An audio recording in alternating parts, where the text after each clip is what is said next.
अस्सलाम वालेकुम my YouTube family, कैसे हैं आप? उम्मीद है खैरियत से होंगे और अल्लाह पाक आप सबको खुश रखे, अपने हिफ्ज़-ओ-अमान में रखे। तो आज मैंने बनाया था सरसों का साग तड़के वाला, जो कि बहुत मज़ेदार, ज़बरदस्त सा और स्पाइसी सा बना था। और जी, आप भी बनाइए, ये रेसिपी बहुत क्विक से बनने वाली है, आपको भी अच्छी लगेगी। इसके इंग्रेडिएंट्स आपके साथ शेयर करती हूँ।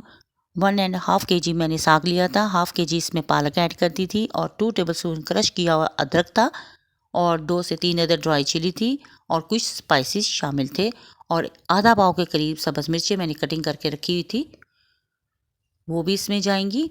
तो जी, फिर मैंने प्रेशर लिया और प्रेशर में मैंने 2 चमचे ऑयल के डाले और इसके बाद मैंने चिली ड्राई चिली इसमें शामिल कर दी, उसको लाइट सा सोते किया और फिर मैंने अदरक डाल दिया क्रश किया हुआ और उसको भी सोते किया। जब अदरक की शक्ल गोल्डन शेड में आ चुकी थी, लाइट गोल्डन हो चुका था, तो कोई स्पाइसेस और चीज़ नहीं इसमें जाएगी। और फिर मैंने इसमें साग जो कटिंग करके रखा था वो ऐड कर दिया, थोड़ा थोड़ा करके इस तरह से साथ हलाती रही और इस तरह करते थोड़ा थोड़ा करते मैंने सारा ऐड कर दिया। और इसके बाद सब्ज़ मिर्चें जो कटिंग करके मैंने रखी थी वो भी इसमें मैंने ऐड कर दी। फिर स्पाइसेस ऐड कर दिए, जिसमें 1.5 टीस्पून नमक था, 2 टेबलस्पून रेड चिली था, 2 टेबलस्पून इसमें चिली फ्लेक्स और 1.5 टीस्पून इसमें मैंने हल्दी। इसके अलावा मैंने और कोई स्पाइसेस शामिल नहीं किया था। इसी स्पाइस में बड़ा ज़बरदस्त सा ये साग तैयार होगा। तो फिर इसको मैंने 10 मिनट के लिए ढक्कन दे के छोड़ दिया था, ताकि ये साग बैठ जाए और प्रेशर लगाने की जगह बन जाए। और इस तरह मैंने 15 से 20 मिनट के लिए मैंने प्रेशर लगाया था और जब ये प्रेशर मैंने खोला तो साग काफ़ी हद तक गल चुका था और इसने पानी छोड़ दिया हुआ था।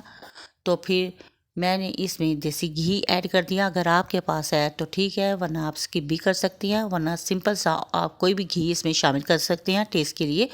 तो जी, फिर मैंने इसकी अच्छी तरह से भुनाई की थोड़ी सी, फिर इसमें सब्ज़ चिली इसमें डाल दी मैंने।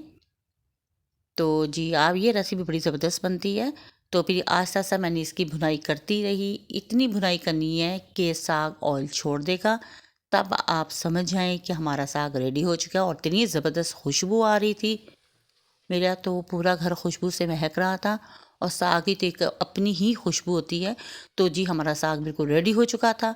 तो फिर मैंने इसको एक प्लेट में डिश आउट कर लिया, जो कि रेसिपी बहुत अच्छी और ज़बरदस्ती बनी थी, स्पाइसी सी बनी थी। आप इसको परांठे, नान या मक्की की रोटी से भी खा सकते हैं। आप इसको नाश्ते के साथ भी सुबह ले सकते हैं। तो आप ट्राई करें, ये रेसिपी अच्छी बनती है। तो जी, आपको मेरी ये वीडियो पसंद आई हो तो प्लीज़ मेरी वीडियो को लाइक शेयर और सब्सक्राइब ज़रूर करें और बेल आइकन के बटन को ज़रूर प्रेस करें और कमेंट सेक्शन में ज़रूर बताएं कि आपको मेरी ये वीडियो कैसी लगी, आपको मेरी ये रेसिपी अच्छी लगी या नहीं। तो नेक्स्ट वीडियो तक दें इजाज़त, नई वीडियो के साथ आपके साथ फिर हाज़िर होंगी। अल्लाह हाफिज़ और अल्लाह निगहबान।